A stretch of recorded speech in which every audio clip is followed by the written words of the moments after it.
Good morning. So thankful to be joined with Vice Chair Ted Lieu, as always. As we reconvene this week, one thing remains incredibly clear to us. Republicans in Washington continue to fail the American people. Their conference remains deeply divided. I think they just finished meeting, almost 2 hours. The war in Iran continues to drive up prices at home. Trump is undermining our elections. ICE is out of control, and Republicans have not put forward a single bill to make life more affordable. Unfortunately, this level of chaos and dysfunction has become a hallmark of Republican leadership. Their only significant bill, the Big Ugly Law, was also their cruelest. And 1 year later, Americans across the country are experiencing these consequences. Hardworking people are finding it more difficult to find a doctor when they're sick. They're finding it more difficult to put food on the table, and they're finding it more difficult to survive in this economy. Republicans moved heaven and earth to give billionaires a tax break, but when it came to lowering the grocery bill, Republicans cannot be found. This is a pattern. Republican leadership consistently prioritizes the elites over the working class communities we were elected to serve. Remember, Republicans sent us home from Congress just a couple weeks ago rather than deal with lowering costs, which is the singular issue that people want us to focus on. They haven't just failed their constituents, they are actively making it harder and more expensive for people. And now, 18 months into the majority, Republicans aren't listening to Americans. Instead, what Democrats want to do is tackle the cost of living crisis that Republicans have created. Republicans now continue to look at voter suppression efforts, as well as ways to give Trump $350 billion for his Middle East war. Democrats won't stand for it. And when we take the House back, we're going to make life more affordable for people is our singular priority. Vice Chair Ted Lieu. Thank you, Chairman Aguilar. The inflation numbers for last month came out today. It shows that inflation increased 3.5% year over year. That is lower than it was from 2 months ago, but still an increase and well above the Federal Reserve's preferred target of 2%. That means grocery prices remain elevated, gas prices remain elevated, utility costs remain elevated. And what are Trump and Republicans focused on? Putting giant banners of Trump's face all over Washington, D.C., putting Donald Trump's name on airports, putting Trump's signature and face on currency and coins. We ask Trump and Republicans to focus on what the American people want and not on Trump's own narcissism. We just saw 2 additional shootings by ICE agents. One reason this is happening is because Republicans gave ICE a big blank check with no guardrails. We had a shooting in Houston, a shooting in Maine, and based on the publicly available accounts, it appears that ICE agents went after the wrong people. That's not surprising because we saw ICE agents kill 2 U.S. citizens earlier, and ICE agents are not trained the way police officers are trained. ICE agents are not real police officers. They get significantly less training. They do not wear body cameras. They wear masks, and they are an out-of-control rogue agency. And what happened in Houston is particularly egregious because the Department of Homeland Security will not even provide the names and witnesses of the ICE agents at that shooting to the criminal investigation that the Harris County District Attorney opened. You basically now have the federal government obstructing a state criminal investigation. What is the Department of Homeland Security hiding from the American people and hiding from this investigation? We call on them to disclose the witnesses and the ICE agents who are present so that the Harris County DA can do a full and fair investigation. And then let me now conclude on a recent federal court case where a federal judge said that the Trump administration basically sued itself and engaged in collusion, and that this whole scheme was concocted by Department of Justice attorneys. The judge voided the $1.8 billion January 6th slush fund and referred their attorneys to disciplinary proceedings with the state bars. We now have a Department of Justice that is no longer interested in justice. They've now become a full campaign arm of the Trump administration. November is coming. Questions? Max? Thanks. We saw today Leader Jeffries put out as your colleague on the Massey Amendment to the wider U.S. relationship with Israel. He said he'll be opposing the amendment. I know you had mentioned you were going to wait to give your stance. Curious if you want to not take a position on the Massey Amendment and how you're viewing this upcoming vote. Yeah, obviously we'll see if the rule passes. I think it's been over 30 days since we passed a rule in this place, so we'll see if this comes up. Obviously, an important and substantive issue. I'll be voting no on the Massey Amendment and no on the underlying bill if it comes up.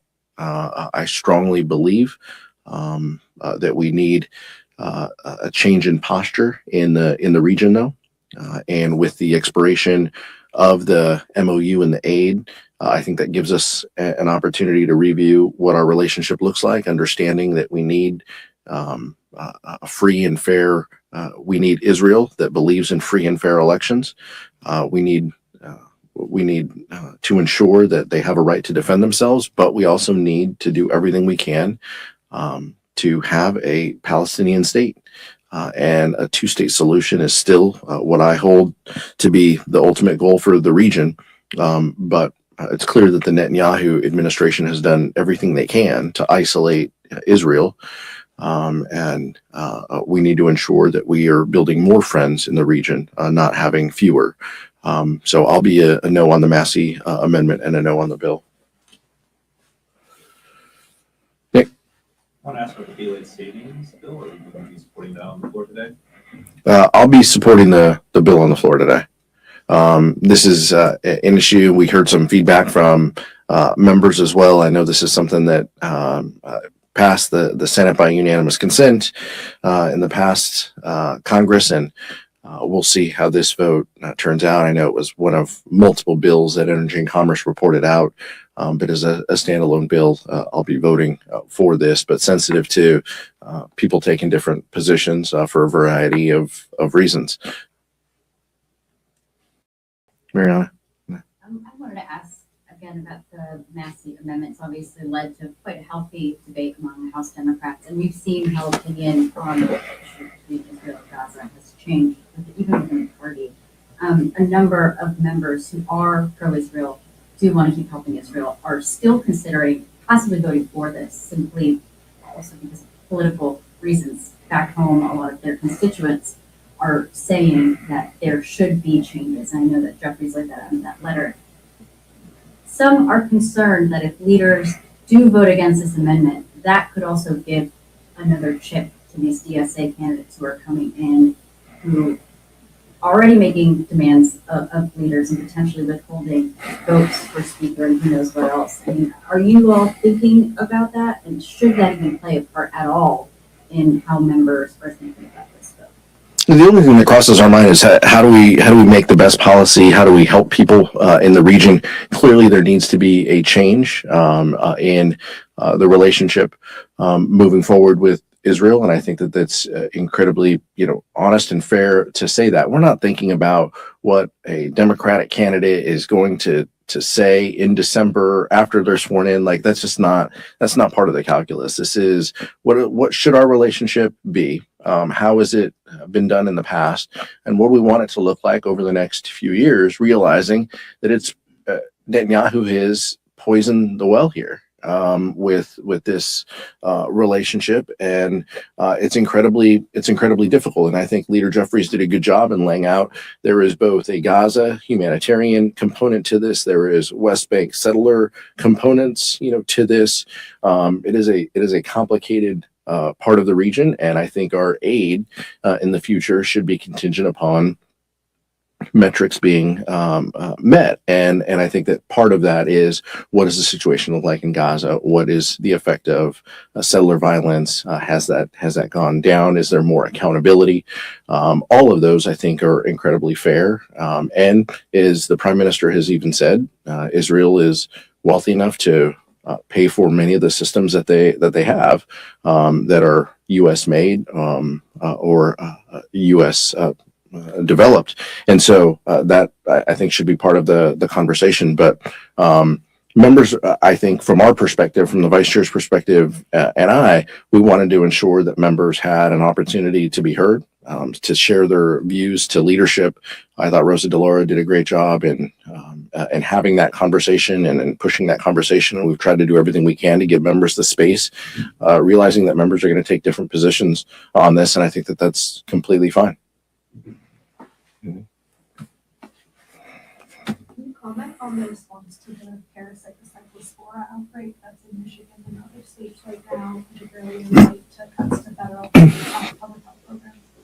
So we take this incredibly seriously, and we know it as a fact that health employees were doged and were cut, and so fewer resources, fewer people protecting our communities across the HHS spectrum, I think is a reality. We want people to do everything that they can to protect themselves, and right now the best public health guidance is to wash your fruits and vegetables before you eat them. We'll follow the science and the doctors and ensure that we're doing everything we can to give resources to agencies that protect vital public health. I wanted to ask you about the Republican reconciliation question.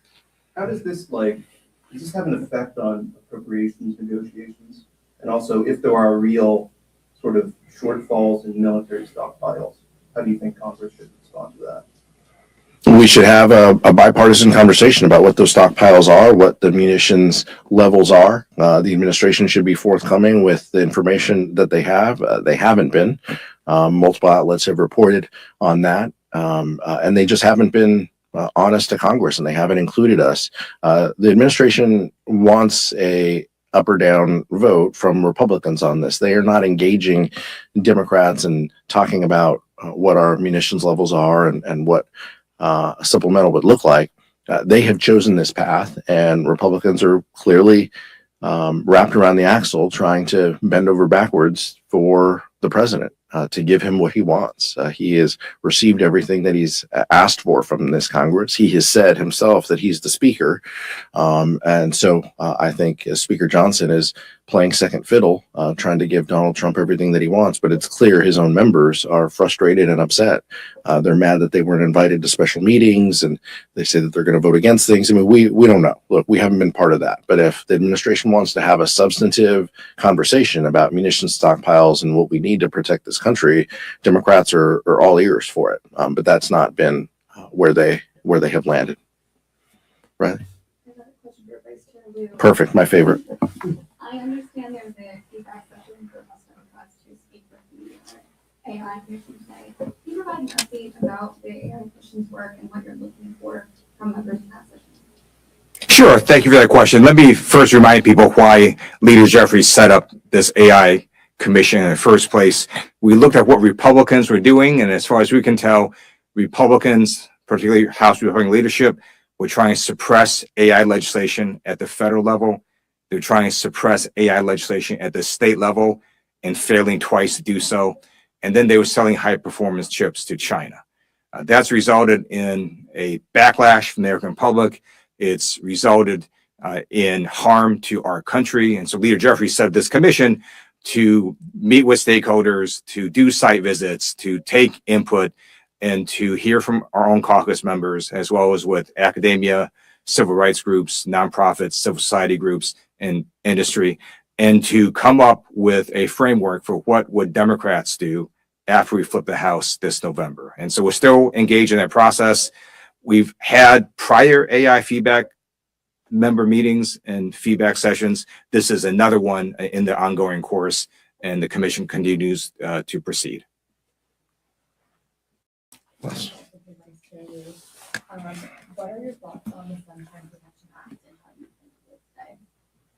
So honestly, this is an issue that I don't really walk around thinking about. So I'm going to go do some research, and then we'll let you know. Yeah. Last one.